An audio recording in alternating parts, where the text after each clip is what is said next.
حضرت ابو عثمان رضی اللہ تعالیٰ عنہ فرماتے ہیں کہ میں ایک سفر میں حضرت سلمان فارسی رضی اللہ تعالیٰ عنہ کے ہمراہ تھا، تو راستے میں ایک درخت آیا، پت جھڑ کا موسم تھا، تو ایک شاخ تھی جس پر زرد پتے تھے۔ اس خشک شاخ کو حضرت سلمان فارسی نے پکڑا اور جنبش دی، جتنے پتے تھے گر گئے۔ تو حضرت سلمان فارسی نے مجھ سے پوچھا کہ تم نے مجھے پوچھا نہیں اے ابو عثمان کہ میں نے یہ کیوں کیا ہے؟ تو میں نے کہا جی آپ بتا دیجئے کہ آپ نے ایسا کیوں کیا ہے۔ تو کہا ایک دن میں حضور کے ساتھ تھا، سفر کا عالم تھا، راستے میں ایسے ہی ایک درخت آیا، تو حضور نے اس کی شاخ پکڑی اور اس کو جنبش دی، جو زرد پتے تھے وہ گر گئے۔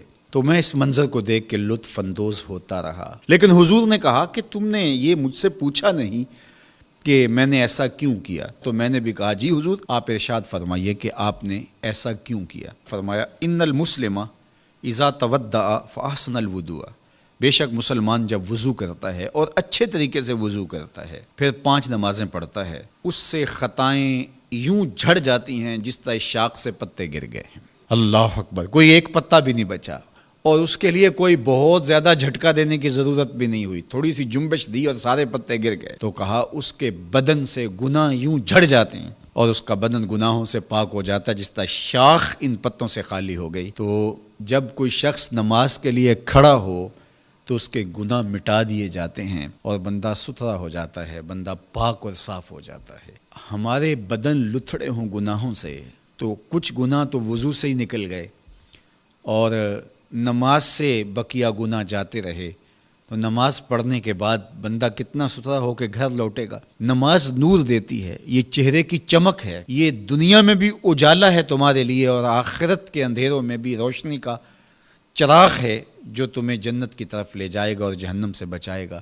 تو اس لیے 5 گانا نماز شعار زندگی بنانے والے اس دنیا میں خوبصورت زندگی گزارتے ہیں، اور میرے اور آپ کے آقا و مولا نماز کے لیے بے چین رہتے تھے۔ جب نماز کا وقت ہوتا تو حضرت بلال حبشی جو کہ حضور کے مؤذن ہیں، ان کو حضور سے جو حکم ملتا اس حکم نامے کے خوبصورت الفاظ دیکھیے۔ حضور فرماتے ارحنا یا بلال، بلال اٹھو اور ہمارے دل کو راحت پہنچا دو۔ اور وہ سمجھتے اس کا مطلب کیا ہے، اذان پکارنی ہے اور نماز کا وقت آئے اور حضور مصلی پہ کھڑے ہوں اور حضور کے دل کو قرار پہنچے۔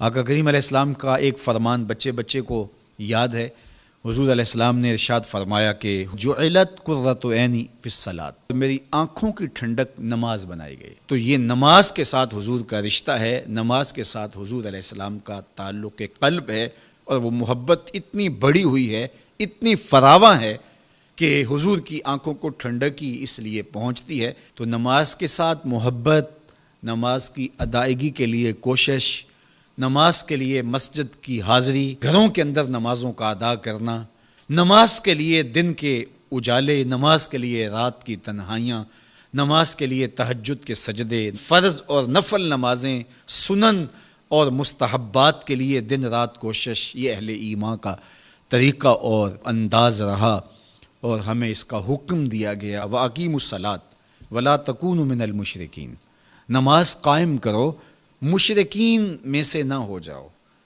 تو مطلب کیا ہوا کہ نماز قائم نہ کرنا، نماز نہ پڑھنا، یہ طریقہ مشرکین ہے۔ اس لیے کہا کہ ان کے ساتھ تمہاری مشابہت اچھی تو نہیں لگتی، اس لیے تمہیں تو 5 گانا نماز ادا کرنا ہوگی۔ تو اہل ایمان کا اسلوب زندگی یہی ہونا چاہیے کہ وہ 5 گانا نماز کے ذریعے اپنے رب کے حضور حاضر ہوتے رہیں، ایک نماز کے بعد دوسری نماز کا انتظار کرتے رہیں، نماز میں راحت پائیں، نماز میں قرار جاں اور تسکین قلب تلاش کریں، اور یقیناً نماز قلب کی، روح کی تسکین کا سبب ہے۔